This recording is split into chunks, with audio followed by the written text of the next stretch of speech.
Hi everyone, welcome backs to another book reading session. So आज book reading session में हम chapter number 2 पढ़ेंगे, ठीक है।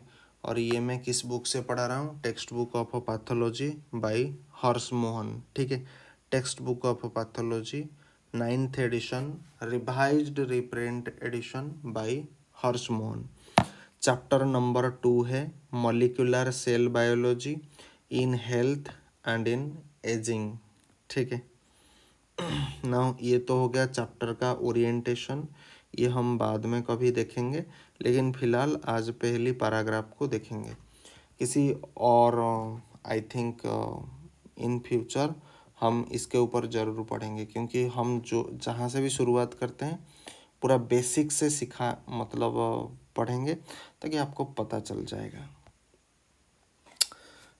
ठीक है। चैप्टर नाम पता है, चैप्टर नंबर आपका 2 है। चैप्टर नंबर 2 का नाम क्या है? Molecular cell biology in health and in ageing, ठीक है। तो शुरू करते हैं। आज सिर्फ हम इतने के बारे में टोटली पढ़ेंगे, ठीक है। एंड इतना जब हम पढ़ेंगे आपको पता लगेगा ये कितनी बड़ी बात है। The cells forms the basis of life, आप सभी को पता है। They are not static as they appear in a flat view in microsection. Instead, they have three-dimensional shape with ever-changing biochemical composition of its own component. As building blocks, the cells are laid in a jigsaw puzzle in viscous fluid with complex composition, that is extracellular matrix, having cell-cell connection through junction. The prototype of a cell has a control center, the nucleus, which may have the nucleolus that is the site for synthesis of a ribosomal RNA, and several organelles dispersed in the metabolically active fluid medium, the cytosol. The cell, the nucleus, and most of the organelles are enclosed by biochemically and metabolically complex biomembrane, जो कि figure 2.1 में है, जो कि यहाँ पर है, ठीक है। ये नहीं दिख रहा है तो ये बाद में मैं दिखा दूंगा फिगर 2.1 क्या है, कैसे दिखता है, ठीक है। तो ये हो गया हमारा पहला जो पैराग्राफ। तो आज हम देखेंगे मॉलिक्यूलर सेल बायोलॉजी क्या होता है इन हेल्थ एंड एजिंग। तो इसके ऊपर थोड़ा बहुत हमें आइडिया है। तो ये जो वीडियो हमने दिया है आप देख सकते हो, डीप सीक से हमने इसका मतलब पूरा लिया है। हमने उनको पूछा है molecular cell biology in health and ageing, detail meaning बताओ। एंड उन्होंने कितना समय देखो लिया, 11 सेकेंड का टोटली वक्त लिया है, ठीक है। So here is a detail breakdown of the meaning. So molecular cell biology the foundation, molecular cell biology the foundation. So this is the detailed study of a structure. Molecular cell biology में आप क्या करते हो?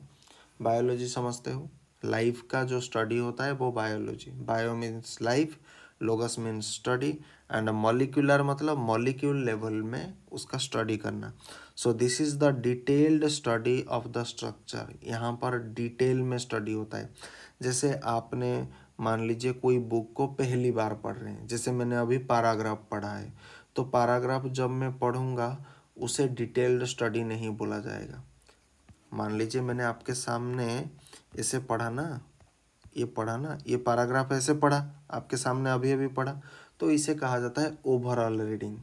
लेकिन इस chapter का theme क्या है, इस चैप्टर का मतलब क्या है, हर एक वर्ड हमें पता होना चाहिए।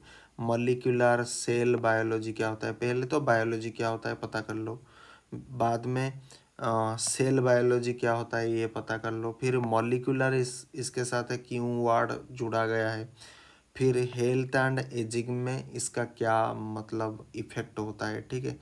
तो जब आप एक चैप्टर का, हर एक चैप्टर का एक मतलब क्या होता है, एक टाइटल होता है। अगर आप टाइटल को नहीं समझोगे तो चैप्टर आपके पकड़ में नहीं आएगा, ठीक है।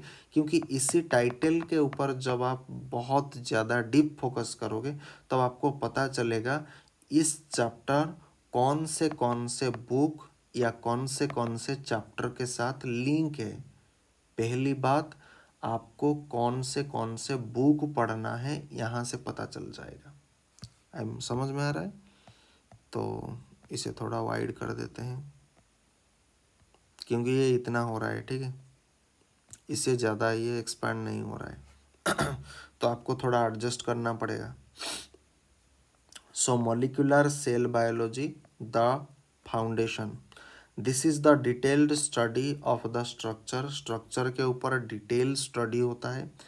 फंक्शन, फंक्शन के टोटली भी स्टडी होता है, स्ट्रक्चर का स्टडी, फंक्शन का study, and process that occur inside a cell, cell के अंदर जितने भी प्रोसेस होता है उस प्रोसेस के ऊपर भी स्टडी होता है एट द मॉलिक्यूलर लेवल।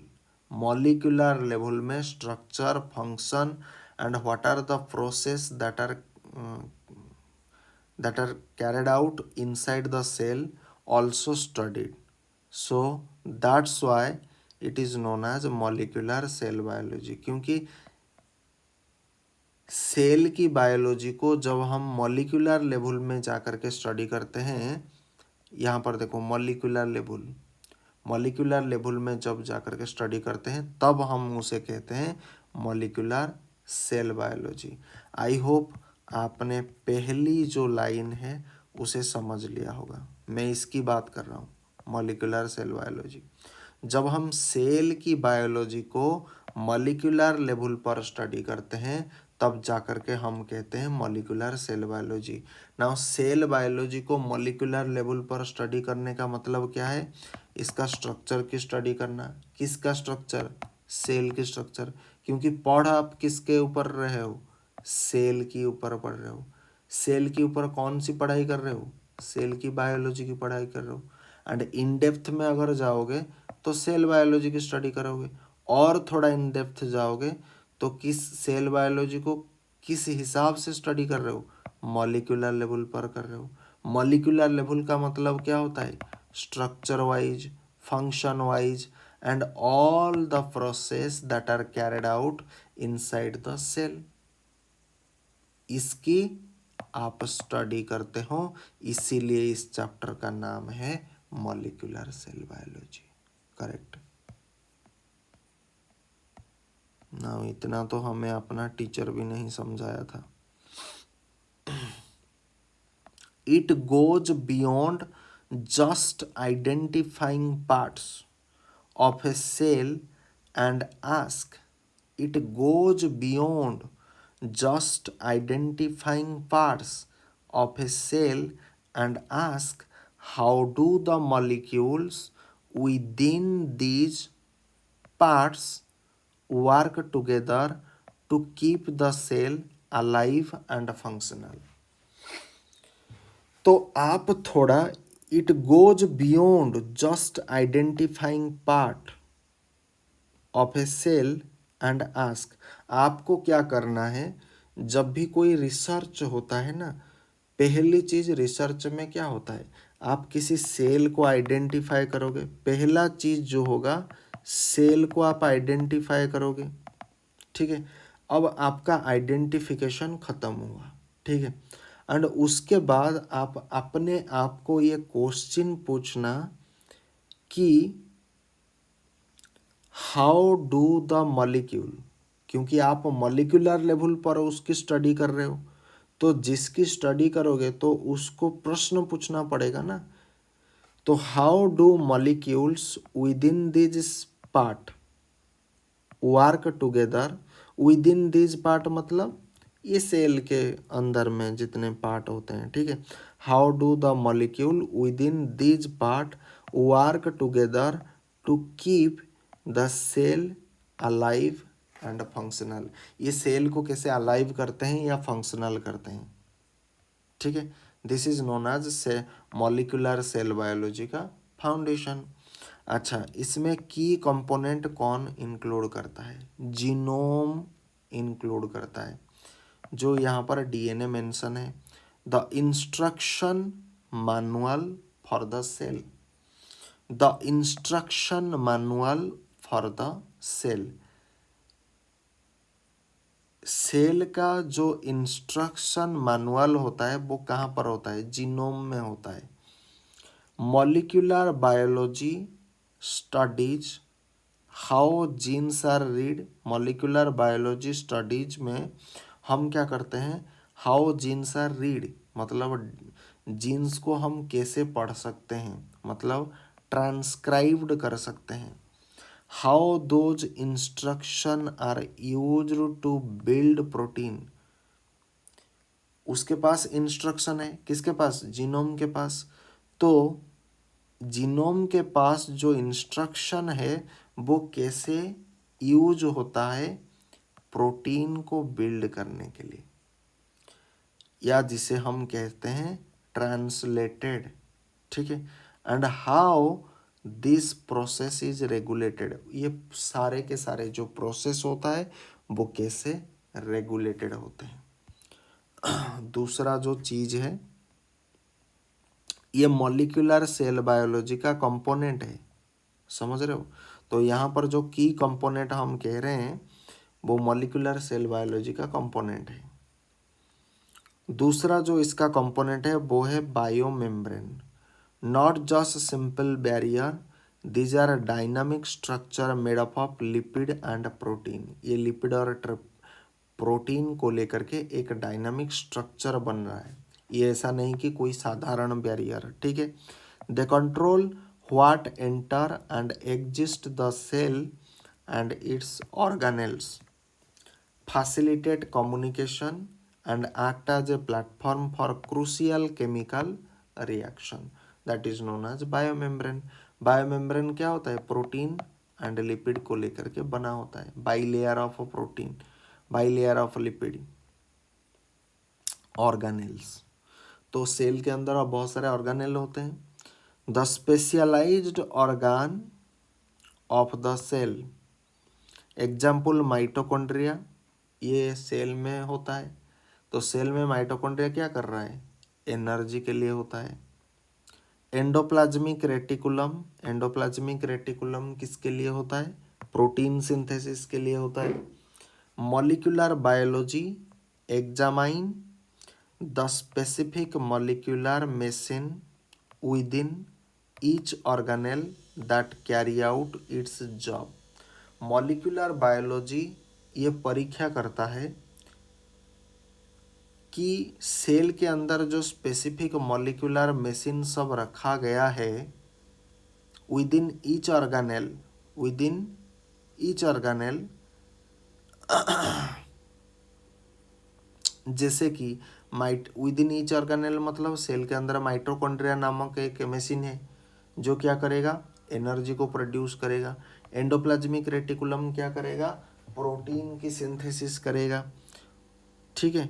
तो molecular biology examine the specific molecular machine within each organelle, हर एक ऑर्गेनेल में, ठीक है, हर एक ऑर्गेनेल में, that carry out its job. मतलब मॉलिक्यूलर बायोलॉजी ये चेक करेगा कि सेल के अंदर जो माइटोकॉन्ड्रिया है क्या वो प्रॉपरली एनर्जी बना पा रहा है या नहीं बना पा रहा है। अगर बना पा रहा है तो कैसे बना रहा है? राइबोसोम एंडोप्लाज्मिक रेटिकुलम क्या करता है? प्रोटीन सिंथेसिस करता है। तो कैसे करता है या किस तरीके से करता है? तो इसका डिटेल स्टडी यहाँ पर होता है ऑर्गेनेल्स, ऑर्गेनेल्स के ऊपर, ठीक है। नाउ सेल का सिग्नलिंग, सेल का सिग्नलिंग मतलब सेल आपस में सिग्नल कैसे करते हैं, मतलब कम्युनिकेशन कैसे करते हैं। The molecular pathways cells use to talk to each other and to themselves. This include hormone receptor, internal messenger that tells the cell to grow, divide, move, die। तो सेल के signalling में क्या होता है? Cell signalling मतलब cell का communication, क्योंकि देखो जैसे अगर आपके पास अच्छा सिग्नलिंग नहीं है ना तो आप कभी भी आउटपुट नहीं पा पाओगे, ठीक है। तो कम्युनिकेशन होना ज़रूरी है। इवन ह्यूमन लाइफ एग्जिस्ट करता है इसी कम्युनिकेशन के साथ, ठीक है। उससे क्या होता है कि मान लीजिए सेल सेल आपस में, बहुत सारे सेल हमारे बॉडी में होते हैं, तो वो परस्पर परस्पर कहीं ना कहीं कम्युनिकेट कर रहे हैं। तो वो कम्युनिकेट किस तरीके से करते हैं, क्योंकि उनके पास तो कोई फ़ोन नहीं, कोई गैजेट्स नहीं, तो वो कैसे करते हैं? तो उनका जो जरिया है वो हार्मोन के माध्यम से करते हैं, वो रिसेप्टर के माध्यम से करते हैं, वो इंटरनल उनके पास मैसेंजर होता है जो क्या करता है, सेल को कहता है भाई तू ग्रो कर, भाई तू अब डिवाइड हो जा, भाई तू अब थोड़ा दूर चला जा, या मूवमेंट थोड़ा कर ले, या फिर कहता है तू अब मर जा, ठीक है। तो ये सारा सेल को सेल परस्पर ये मैसेज देते रहते थे हैं। एंड ये सब हम molecular study of cell biology में पढ़ते हैं। The cell cycle and its regulator, cell का क्या साइकिल होता है एंड इसे कौन रेगुलेट करता है? The highly controlled process of cell division, the highly controlled process of cell division. Molecular biology focuses on specific protein like cyclin and kinases, ठीक है, cyclins and kinases that act as a checkpoint to ensure division happen correctly and only when needed, जब need होगा तभी जाकर के division होगा। Now second, in health में उसका क्या योगदान है, मतलब मॉलिक्यूलर सेल बायोलॉजी हेल्थ में क्या काम कर रहा है? तो the state of molecular harmony. So health from this perspective is a state where all these molecular process are in balance, मतलब homeostasis and functioning optimally, ठीक है। Accurate DNA replication, ठीक है। The genome is copied perfectly when cell divide, the genome is copied perfectly when cell divide, तो इसे बोला जाता है accurate DNA replication. Precise gene expression के लिए ज़रूरी है। The right genes are turned on and off at the right time in the right cell, ठीक है। प्रिसाइज जीन एक्सप्रेशन मतलब राइट जीन जो होता है वो टर्न ऑन हो सकता है, ऑफ हो सकता है at right time in right cell, ठीक है। Efficient energy production, mitochondria generate energy जिसे एटीपी फॉर्म में मिलता है इफेक्टिवली, ठीक है। तो ये हेल्थ में हमें काम करता है। भाई सोचो आपके सेल में अगर एनर्जी नहीं होगा तो क्या आप चल फिर पाओगे? नहीं पाओगे। तो ये हमारे हेल्थ में योगदान दे रहा है कि नहीं दे रहा है? ये एफिशिएंट एनर्जी प्रोडक्शन करता है, इसीलिए हम स्वस्थ हैं, ठीक है। Effective communication, cell receive and send signal correctly, coordinating activities with their neighbour. तो सेल क्या करते हैं? परस्पर को मैसेज करते हैं, सिग्नल रिसीव भी करते हैं, सिग्नल को सेंड भी करते हैं एंड उसके बीच में कोऑर्डिनेशन भी करते हैं परस्पर को, तभी जाकर के एक इफेक्टिव कम्युनिकेशन स्टार्ट होता है। Controlled cell growth and death, मतलब ऐसा नहीं कि ग्रोथ पूरा हो जा रहा है एंड डेथ पूरा हो रहा है, तो ये खतरनाक होता है। तो सेल हमेशा जब ग्रोथ करेगा एंड जब डेथ करेगा तो उसका कंट्रोलिंग फीचर होना चाहिए। अगर वो कंट्रोल्ड होगा तभी जा कर के ये हमारे स्वास्थ्य के लिए अच्छा है। किस तरीके से? ओल्ड और damaged cell are seamlessly replaced through regulated division and programmed cell death, जिसे बोला जाता है अपोप्टोसिस, ठीक है, ये बाद में अपोप्टोसिस क्या है आप आगे चल करके पढ़ेंगे। Intact structure, intact structure. Now, biomembrane and organelles are undamaged and function properly. Biomembrane made up of bilayer of phospholipid and organelles, cell के अंदर जो ऑर्गेनेल मतलब एंडोप्लाज्मिक रेटिकुलम, न्यूक्लियस, ये सारे, ठीक है। तो organelles are undamaged and function properly, ये डैमेज नहीं होना चाहिए एंड फंक्शन प्रॉपरली, इसलिए इसे बोला जाता है इंटैक्ट स्ट्रक्चर, ठीक है। इंटैक्ट स्ट्रक्चर, तो हम अगर देखेंगे इंटैक्ट, इंटैक्ट, इंटैक्ट, इंटैक्ट मतलब अखंड होना, ठीक है। अखंड को बोला जाता है इंटैक्ट, ठीक है। अखंड, अखंड, ठीक है। अखंड को बोला जाता है intact. In essence health is successful and coordinated execution of molecular cell biology, ठीक है। तो एक ही लाइन में बोल दिया कि इसका सारांश क्या है, health is the successful and coordinated execution of molecular cell biology. Molecular cell biology में क्या होता है, ये सक्सेसफुल भी होता है, कोऑर्डिनेटेड एग्जीक्यूशन होता है, ये सारा पैरामीटर जब वर्क करता है, ठीक है।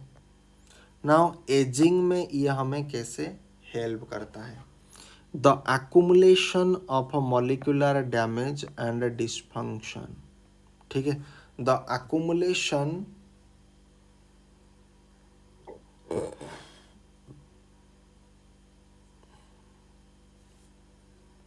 एजिंग का क्या मतलब होता है, एजिंग का मतलब होता है उम्र बढ़ने के साथ, ठीक है।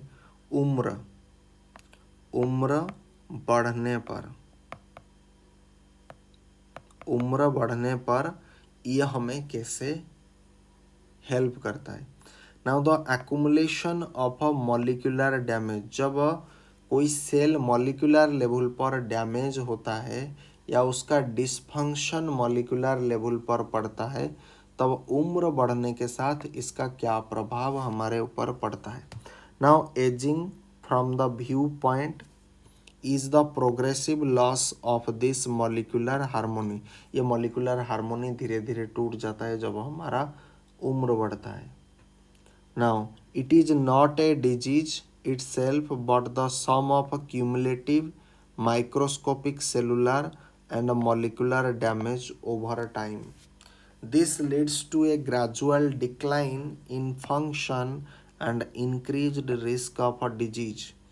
The text hints at several key molecular theories of aging.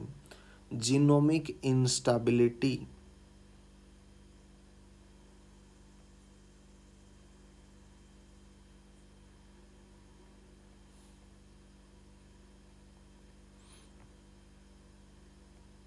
अच्छा जीनोमिक इंस्टेबिलिटी तो हमने पढ़ा नहीं। The text hint at several key molecular theories of aging, okay. Molecular जो थ्योरी है एजिंग का, उसका जो टेक्स्ट है वो हिंट करता है सेवरल की मैकेनिज्म को।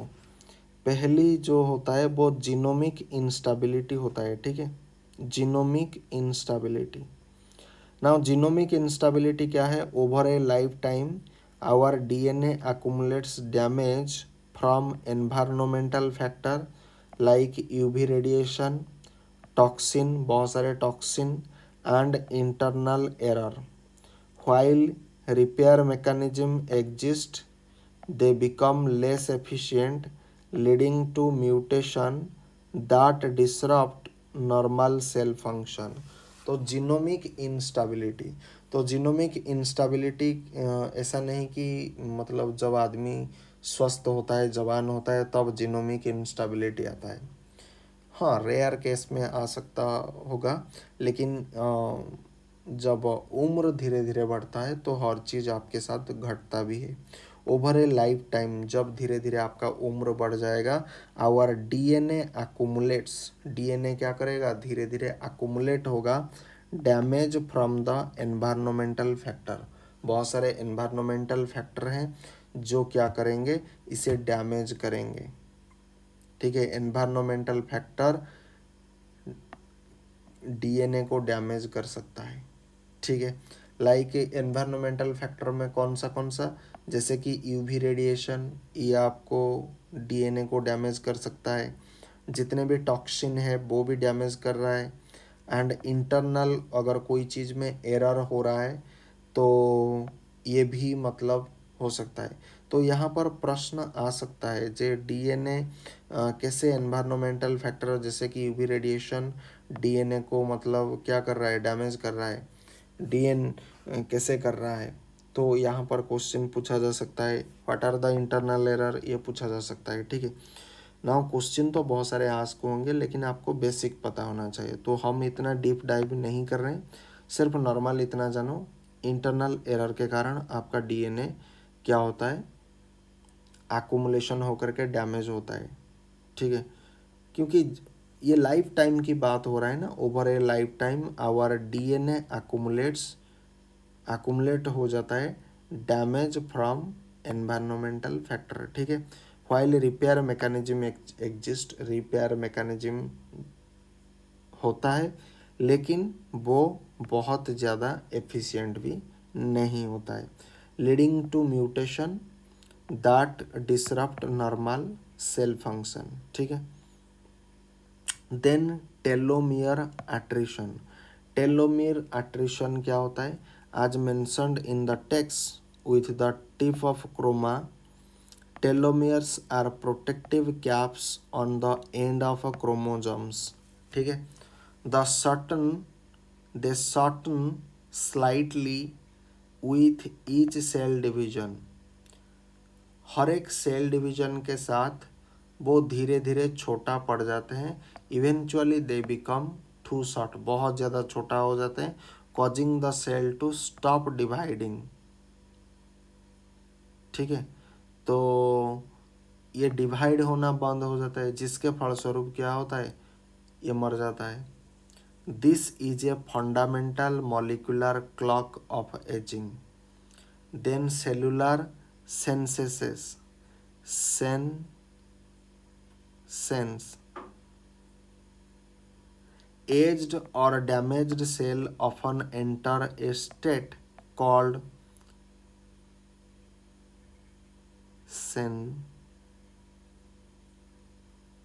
senescence, okay, where they stop dividing, ये डिवाइड होना बंद हो जाते हैं, बट डू नॉट डाई, ये डाई नहीं होते हैं। दे सिक्रेट हार्मफुल मॉलिक्यूल, ये हार्मफुल मॉलिक्यूल सिक्रेट करते हैं, दैट कॉजेस इन्फ्लामेशन, जो क्या करता है, इन्फ्लामेशन को कॉज करता है। And damage near by healthy tissue, healthy tissue जो आसपास होते हैं उसे डैमेज करता है, जिसे बोला जाता है इन्फ्लामेजिंग।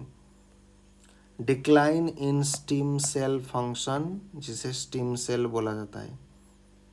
0.6 in the text, okay, are responsible for regeneration and repair with age. The number and activity of these regenerative cell decline, impairing the body's ability to maintain and heal its tissue.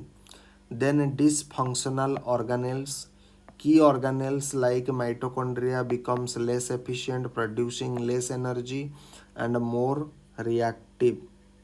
Molecules that causes oxidative stress further damaging the cell. The bridge connecting molecular biology to disease and aging.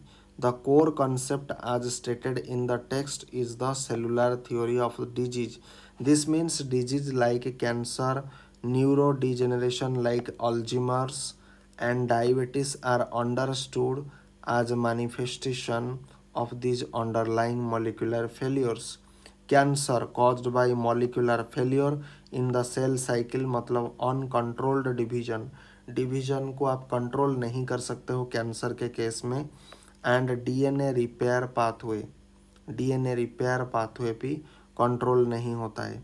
Neuro degenerative disease involve molecular failure in protein folding leading to toxic clump and cellular communication. Aging itself is the background state of increasing molecular disorder that makes this disease more likely to occur.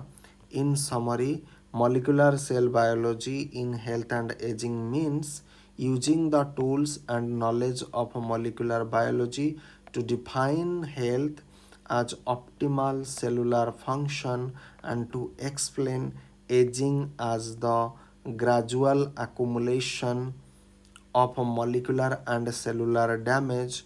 This approach allows us to understand disease not as a separate entities but as a specific point where this complex molecular machinery break down. This is the new normal in medical sciences, paving the way for advanced fields like regenerative medicine and targeted therapies aimed at the root molecular causes of aging and disease. तो इसका molecular level पर हम जा कर के stop करते हैं ना। हमने सेकंड में पढ़ा था only first paragraph line by line word meaning that ends with complex biomembrane. ठीक है, ये हम नेक्स्ट क्लास में डिस्कशन करेंगे जहाँ पर लाइन बाय लाइन। आज सिर्फ समझाने पर लग गया हमें इतना टाइम। ठीक है, तो अगले बुक रीडिंग सेशन में हम डिटेल में देखेंगे।